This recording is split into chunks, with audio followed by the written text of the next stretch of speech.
Imaginote, bonsoir. Ce soir, nous allons aborder 3 mécaniques. L'ennui, la procrastination et... vous verrez. Définition de la procrastination... Je n'arriverai jamais à le dire durant la leçon, sachez-le. L'art de remettre au lendemain ce qui pourrait être fait le jour même. Au final, c'est le genre de définition qui parle beaucoup mieux que le mot lui-même.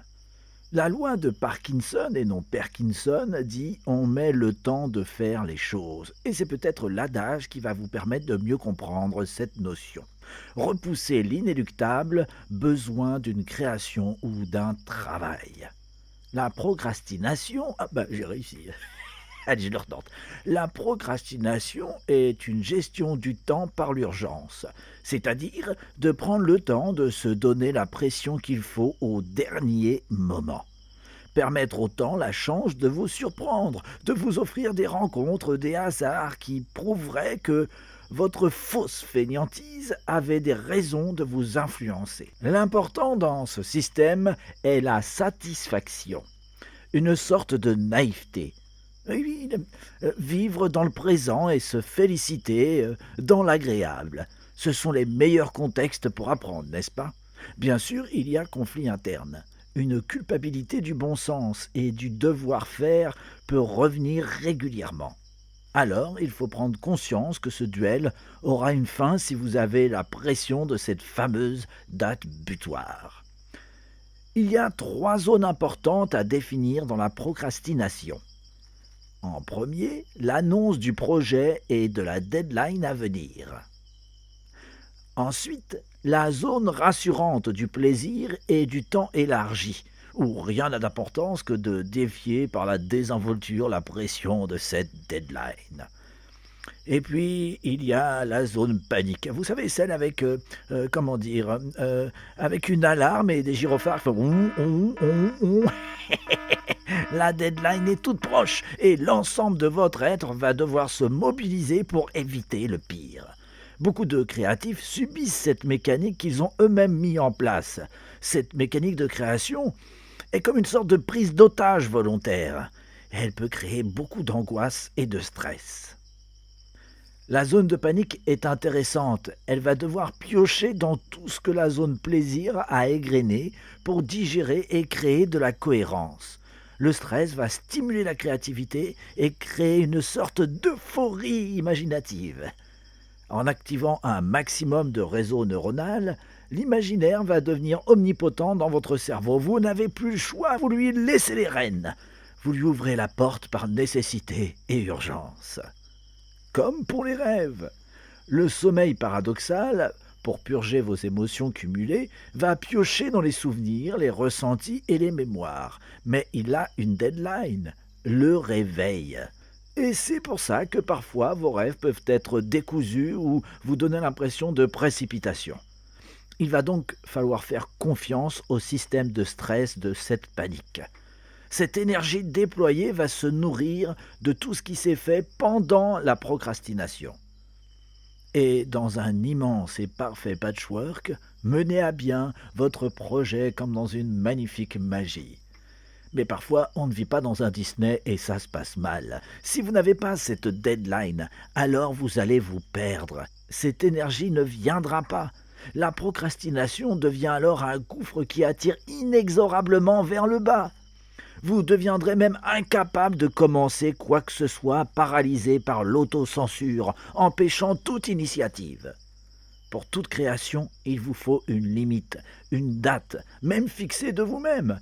Alors l'énergie créatrice arrivera d'elle-même. La motivation sera votre moteur. Une puissance créative nourrie par la magie de la deadline. Comme lors de vos rêves. Passons à l'ennui. Déjà, le mot est plus simple à prononcer. En latin, in odium. Ah oui, ce qui veut dire en haine pour moi. Je m'ennuie. Je me nuis. Mais dans cette phrase, il y a le M apostrophe, ce qui signifie que c'est quelque chose que vous vous faites à vous-même. En Allemagne et en Angleterre, cette notion n'avait même pas de nom avant le XVIIe siècle. Ben oui, parce que les gens n'avaient pas le temps de s'ennuyer. C'est pas le bonheur, C'est pas le malheur, c'est l'ennui. L'ennui est toujours présent, quelque part il attend. L'ennui est l'ombre de nos silences, il appelle à un retour sur soi, étape essentielle. Voyez Newton avec la pomme sous l'arbre. Eh oui, hein, sans l'ennui, pas de théorie de la gravité. Sorte de croque-mitaine moderne où, pour le conjurer, vous bravez de courage en passant d'écran bleu aux consoles, aux tablettes et autres téléphones sa potentielle présence. Vite, vite, vite, fuir l'ennui.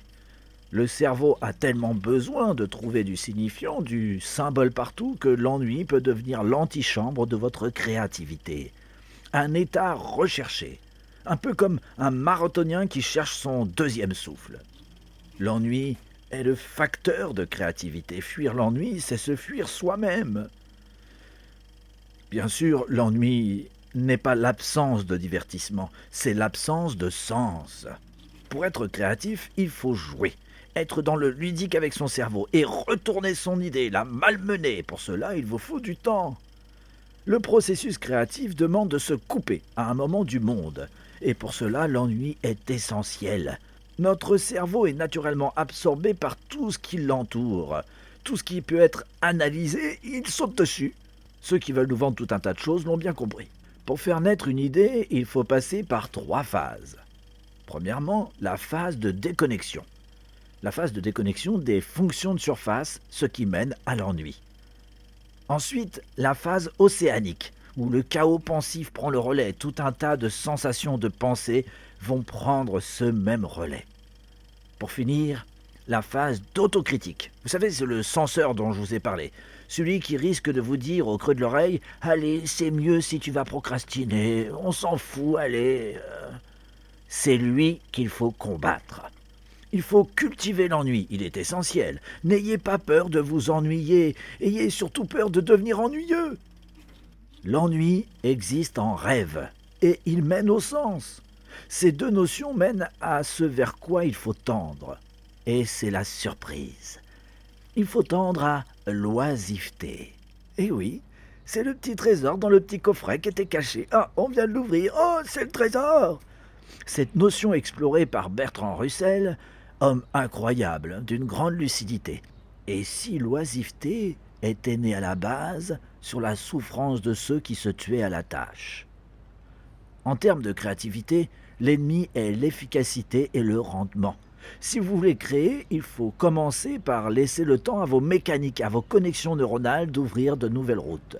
Pour cela, l'oisiveté est parfaite. Mettre de côté l'objectif, la nécessité et l'efficacité, puis flâner, s'ouvrir à tout le reste, semer des graines et attendre que cela pousse. L'oisiveté est le temps que l'on s'accorde sans pression, ni autocensure, ni culpabilité. Ni l'ennui, ni la procrastination, une petite désinvolture inutile qui tue le temps. Du dilettantisme de l'âme. Les plaisirs actuels sont devenus passifs dans cette société, l'actif devant être rentable quoi qu'il en coûte. L'oisiveté, c'est la rébellion de la rentabilité volée aux nobles des siècles derniers qui prônaient l'esclavage pour nourrir leur ennui. Oui, bon, celle-là, elle n'est pas simple, hein. Je vous la refais. L'oisiveté, c'est la rébellion de la rentabilité volée aux nobles des siècles derniers qui prônaient l'esclavage pour nourrir leur ennui. Ce raccourci vulgaire pour vous dire que l'oisiveté est actuellement un luxe. Alors soyez fous et rebelles, soyez oisifs. Mais attention, l'oisiveté ne souffre pas la culpabilité, je le rappelle. Flâner, se perdre, se laisser aller à la curiosité. Bon, petit exercice. Afin d'illustrer mon propos, je vous propose d'aller mener une petite enquête sur le roi des oisifs, le paresseux. Eh oui, l'animal. Prenez le temps de vous renseigner, d'aller voir son mode de vie, flâner sur les internets, renseignez-vous auprès de vos amis. Sa façon d'affronter le règne animal ou même de se reproduire, son mode de vie, vous allez être très surpris. Cet animal cultive le plaisir et ce depuis moins 40 000 ans. Vous savez, l'ère glaciaire. Ça vaut quand même le coup de s'intéresser un peu, n'est-ce pas ?